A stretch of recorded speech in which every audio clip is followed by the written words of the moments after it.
السلام علیکم ورحمۃ اللہ وبرکاتہ۔ حرمین شریفین کے براہ راست نشریات میں آپ کا خیر مقدم ہے۔ اس میں ہم آپ کے سامنے رمضان کے تعلق سے پروگرام پیش کریں گے۔ آج کا ہمارا موضوع ہے روزے سے متعلق متفرق احکام، سفر، رخصت، کفارہ، قضا وغیرہ۔ الحمدللہ الذی فرض علی عبادہ الصوم وجعل فیہ من الرحمۃ والمغفرۃ ما لا یحصی والصلاۃ والسلام علی سیدنا محمد وعلی آلہ وصحبہ اجمعین۔ دوستو، روزے کے متعلق یہ متفرق احکام ہم آپ کے سامنے پیش کرنے کی سعادت حاصل کر رہے ہیں۔ اللہ تعالیٰ نے روزے کو انسان کی استطاعت سے مربوط اور معلق کیا ہے۔ اگر کوئی مسلمان صبح سے غروب آفتاب تک کھانے پینے اور اس جیسی چیزوں سے پرہیز کر کے روزہ نہ رکھ سکے تو اسے روزہ چھوڑنے کی اجازت ہے، بلکہ اگر روزہ ماہر ڈاکٹروں کے مطابق اس کی صحت کے لیے نقصان دہ ہو تو اپنی صحت کی حفاظت کے لیے روزہ چھوڑ دینا اس پر واجب ہے۔ اللہ تعالیٰ نے روزے کے بارے میں فرمایا، یرید اللہ بکم الیسر ولا یرید بکم العسر، اللہ تمہارے لیے آسانی چاہتا ہے، اللہ تم پر سختی نہیں چاہتا۔ اور اللہ تعالیٰ نے فرمایا، وما جعل علیکم فی الدین من حرج، اللہ تبارک و تعالیٰ نے تم پر دین میں کوئی تنگی نہیں رکھی۔ اور اللہ تبارک و تعالیٰ نے فرمایا، ولا تلقوا بایدیکم الی التہلکہ، اور اپنے آپ کو ہلاکت میں نہ ڈالو۔ حضرت ابو ہریرہ رضی اللہ عنہ سے روایت ہے کہ رسول اللہ صلی اللہ علیہ وسلم نے فرمایا، وَإِذَا أَمَرْتُكُمْ بِأَمْرٍ فَأْتُوا مِنْهُ مَا اسْتَطَعْتُمْ، متفق علیہ۔ اور جب میں تمہیں کسی کام کا حکم دوں تو جتنا ہو سکے اسے بجا لاؤ، اس پر عمل کرو۔ روزہ ایک عظیم عبادت ہے جو نہ صرف روحانیت کی بلندی کا ذریعہ ہے بلکہ یہ جسمانی صحت کے لیے بھی مفید ہے۔ اللہ تعالیٰ نے رمضان کے مہینے میں روزہ فرض کیا تاکہ مومن تقوی اور پرہیزگاری حاصل کر سکیں۔ یہ عبادت اس قدر اہمیت رکھتی ہے کہ اس کے حوالے سے قرآن و حدیث میں واضح رہنمائیاں فراہم کی گئی ہیں۔ اللہ تبارک و تعالیٰ کا ارشاد ہے، یا ایھا الذین آمنوا کتب علیکم الصیام کما کتب علی الذین من قبلکم لعلکم تتقون، اے ایمان والو، تم پر روزے فرض کیے گئے جیسا کہ تم سے پہلے لوگوں پر فرض کیے گئے تھے تاکہ تم تقوی اختیار کرو۔ اس آیت میں اللہ تعالیٰ نے روزے کا مقصد تقوی اور پرہیزگاری کو قرار دیا ہے تاکہ انسان اپنی روح کی تطہیر کر سکے اور اللہ کے قریب جا سکے۔ آج کے درس میں ہم روزے سے متعلق مختلف اہم اور متفرق احکام کو تفصیل سے بیان کریں گے، جن میں سفر کی حالت میں رخصت، بیمار ہونے کی صورت میں روزہ چھوڑنے کی اجازت، عمر رسیدہ افراد کے لیے فدیہ، حاملہ اور دودھ پلانے والی خواتین کے لیے رخصت، کفارہ اور قضا کے مسائل شامل ہیں۔ آئیے سب سے پہلے سفر کے بارے میں بات کرتے ہیں۔ سفر کی حالت میں روزہ چھوڑنے کی رخصت اور اس کی دلیل اللہ تبارک و تعالیٰ کا فرمان ہے، فمن کان منکم مریضا او علی سفر فعدۃ من ایام اخر، اگر کوئی شخص بیمار ہو یا سفر پر ہو تو وہ دوسرے دنوں میں ان روزوں کی تعداد پوری کرے۔ یہ آیت اس بات کی وضاحت کرتی ہے کہ سفر کے دوران روزہ چھوڑنے کی اجازت دی گئی ہے کیونکہ سفر میں جسمانی مشقت ہوتی ہے اور روزہ رکھنے سے انسان پر مزید بوجھ پڑ سکتا ہے۔ سفر کی تعریف فقہا کے مطابق سفر وہ ہے جس میں کم از کم 80 سے 85 کلومیٹر کا فاصلہ طے کیا جائے۔ اگر اس فاصلہ پر سفر کیا جائے تو اسے سفر سمجھا جائے گا اور اس صورت میں روزہ چھوڑنے کی اجازت ہوگی۔ یہ الگ بات ہے کہ اس سلسلے میں دوسرے فقہا کی اور بھی کئی رائے ہے۔ یہ بات اہم ہے کہ سفر کی حالت میں روزہ چھوڑنے کا مقصد اس سفر میں انسان کو جسمانی مشقت سے بچانا ہے تاکہ وہ اپنی عبادت کو بہتر طریقے سے انجام دے سکے۔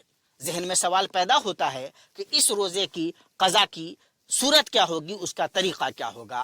اگر کسی شخص نے سفر کی حالت میں روزہ چھوڑا تو اسے رمضان کے بعد ان دنوں کی قضا کرنا ہے۔ قضا کرنے کا طریقہ یہ ہے کہ ان دنوں میں روزہ رکھے جنہیں اس نے سفر کی حالت میں چھوڑا تھا۔ حدیث میں آتا ہے، جو شخص سفر میں روزہ چھوڑے اسے اس کی قضا کرنی ہوگی۔ اسے امام بخاری نے روایت کیا ہے۔ آدمی اگر بیمار ہو تو ویسی صورت میں روزہ چھوڑنے کی بھی اسے رخصت حاصل ہوتی ہے۔ اللہ تبارک و تعالیٰ کا فرمان ہے وَأَن تَصُومُوا خَيْرٌ لَكُمْ إِن كُنتُمْ تَعْلَمُونَ، یہ دلیل ہے اس بات کی، اور تمہارے لیے روزہ رکھنا بہتر ہے اگر تم جانتے ہو۔ یہ آیت اس بات کی طرف اشارہ کرتی ہے کہ اگر بیماری کی حالت میں روزہ رکھنا انسان کی صحت کے لیے نقصان دہ ہو تو اس صورت میں روزہ چھوڑنے کی اجازت ہے۔ یہاں غور کرنے کی بات یہ بھی ہے کہ بیماریوں کی مختلف شکلیں اور مختلف قسمیں ہیں۔ ایک شدید بیماری ہے، اگر کسی شخص کو ایسی بیماری ہو جو اسے روزہ رکھنے سے روکے، جیسے شدید بخار یا کوئی ایسی بیماری جس سے روزہ رکھنا صحت کے لیے مزید نقصان دہ ہو، تو ایسے شخص کو روزہ چھوڑنے کی اجازت ہے۔ ایک ہو سکتا ہے کہ انسان کو ہلکی بیماری لاحق ہو، اگر بیماری معمولی ہو جیسے سردی یا کھانسی اور روزہ رکھنے میں کوئی خاص مشکل نہ ہو، تو ایسی صورت میں روزہ رکھنا بہتر ہے، کیونکہ اللہ کا حکم ہے کہ روزہ انسان کی فلاح و بہبود کے لیے ہے۔ قضا اور فدیہ میں فرق ہے۔ قضا اگر بیماری عارضی ہو اور انسان بعد میں صحت یاب ہو جائے تو اسے ان دنوں کی قضا کرنی ہے جن میں اس نے روزے توڑے تھے، چھوڑے تھے۔ اور فدیہ اگر بیماری دائمی ہو جیسے کہ بڑھاپا یا کوئی ایسی بیماری جس میں روزہ رکھنا ممکن نہ ہو، تو اس صورت میں ہر روزے کے بدلے ایک مسکین کو کھانا کھلانا ضروری ہوگا۔ حضرت عبداللہ ابن عباس رضی اللہ تعالیٰ عنہ سے مروی ہے، بخاری شریف کی روایت ہے کہ جو شخص روزہ رکھنے کی حالت میں نہ ہو وہ فدیہ دے سکتا ہے۔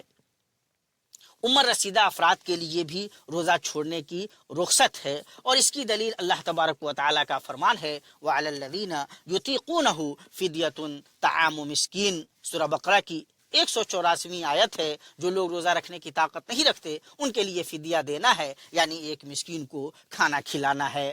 فدیہ کی مقدار کیا ہے؟ فقہا کے مطابق فدیہ کی مقدار ایک مسکین کو ایک مد یعنی تقریباً 1.5 کلو گرام اناج یا اس کے مساوی کھانا دینا ہے۔ یہ اس بات کی علامت ہے کہ جب کوئی شخص بڑھاپے یا جسمانی کمزوری کے سبب روزہ نہیں رکھ سکتا تو اس کی عبادت میں مدد دینے کے لیے فدیہ دیا جاتا ہے۔ اب آئیے حاملہ اور دودھ پلانے والی خواتین کی رخصت کے سلسلے میں بھی بات کر لیتے ہیں۔ سیدنا عبداللہ ابن عمر رضی اللہ عنہما سے حاملہ کے بارے میں پوچھا گیا جسے اپنے بچے کے نقصان کا خطرہ ہے، فرمایا وہ روزہ چھوڑ دے، اس کے بدلے میں ایک مسکین کو ایک مد تقریباً نصف کلو گرام گندم دے دے۔ السنن الکبریٰ للبہقی کی روایت ہے، اور اس کی سند کو صحیح کہا گیا ہے۔ سیدنا عبداللہ ابن عمر رضی اللہ عنہما سے ایک حاملہ نے روزے کے بارے میں پوچھا تو فرمایا افطری و اطعمی عن کل یوم مسکینا ولا تقضی، تم روزہ چھوڑ دو اور ہر دن کے بدلے ایک مسکین کو کھانا کھلا دو اور قضا نہ کرو۔ یہ سنن دارمی کی روایت ہے اور اس کی سند بھی صحیح ہے۔ نافع رحمہ اللہ بیان کرتے ہیں کہ سیدنا عبداللہ ابن عمر رضی اللہ عنہما کی بیٹی ایک قریشی کے نکاح میں تھیں، وہ حاملہ تھیں۔ رمضان میں اس نے پیاس محسوس کی تو آپ نے اسے حکم دیا کہ وہ روزہ چھوڑ دیں، ہر روزے کے بدلے میں ایک مسکین کو کھانا کھلا دیں۔ یہ سنن دارقطنی کی روایت ہے اور اس کی سند صحیح ہے۔ سیدنا عبداللہ ابن عباس رضی اللہ تعالی عنہما بیان فرماتے ہیں کہ اللہ تبارک و تعالیٰ کی آیت وَعَلَى الَّذِينَ يُطِيقُونَهُ فدیہ کی تفسیر میں وہ فرماتے ہیں کہ یہ دراصل حاملہ اور دودھ پلانے والی عورتوں کے لیے ثابت ہے، یعنی منسوخ یہ آیت ان کے لیے نہیں ہوئی ہے۔ یہ سنن ابی داؤد کی روایت ہے اور سند صحیح ہے۔ سعید ابن جبیر رحمہ اللہ حاملہ اور دودھ پلانے والی جو اپنے بچے کے حوالے سے خائف ہو، اسے ڈر ہو کہ اگر وہ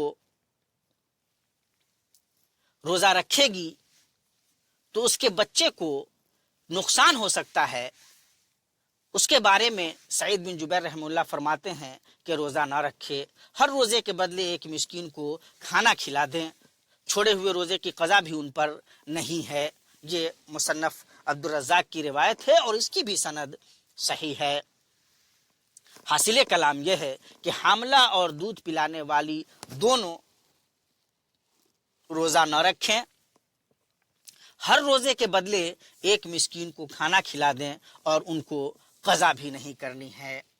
اب آئیے حیض اور نفاس والی خواتین کے سلسلے میں کیا ہدایتیں آئی ہیں ان پہ غور کر لیتے ہیں۔